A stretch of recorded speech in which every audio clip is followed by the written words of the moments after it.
We talk a lot about EVM and how important this is for us, and it really is. But I want to set expectations. So again, like maybe to a fault, but a little bit different than other crypto ecosystems. We often lawyer up or academic up, where we try to caveat everything so that we manage expectations.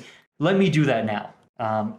And it's just important to make sure that we don't overhype anything, but at the same time emphasize the importance of what we're doing. So one, we are not going live with the most competitive EVM in the world, guys. Let's just set that straight right now. In our own team, as we're developing our EVM strategy and going through numbers and stuff like that of what we're going to be doing and why, we've come to this conclusion very much ourselves, and it's obvious. So number one, the cool thing is that we're introducing smart contracts for the first time into Horizen, but I think also into a Bitcoin-like blockchain, and that's kind of a big deal, right? Now, we are starting more centralized than we'd like. Remember our three-phase rollout approach for token mint, and we're planning the same type of rollout approach for the EVM. So just let's state that up front so that we clarify. Now, we are going to be decentralizing over time for sure, but this will be a phased rollout just so we can have high security and make sure that things don't screw up as we go.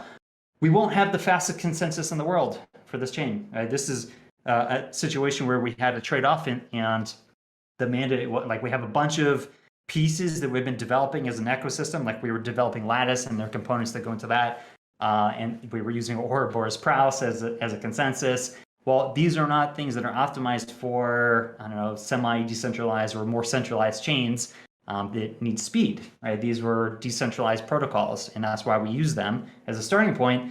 And the mandate here was we want to go to market ASAP with an EVM so we can have smart contracting in Horizen.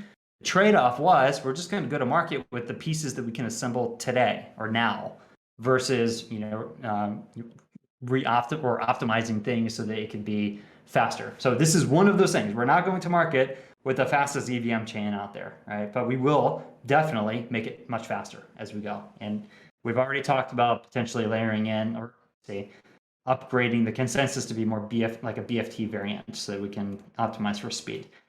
We won't have hundreds of millions of dollars in ecosystem incentives on day one, clearly. Now, a bunch of other very popular EVM ecosystems out there launched their EVMs, and they also simultaneously had a lot of money to incentivize people to build in their ecosystems. Now, they were also doing this in a raging bull market, so everyone has more resources in a raging bull market. We are not launching in a raging bull market. Now, the price of Zen really dictates the incentives that we have for the ecosystem, and the price of Zen has gone down quite a bit with the rest of the market, right? That materially impacts the resources we have on day one for incentives, and we all get that. But also we know that as Zen goes up, so if what we do matters and we have some utility in our ecosystem, going from cryptocurrency to utility-based ecosystem, if this has a material impact on Zen, if, it's a big if, guys, and obviously market conditions dependent, then the ecosystem will have more resources, clearly. We will also be launching a variety of new tokens, or I should say not we will be launching, but there will be launched a variety of different tokens and applications in our ecosystem.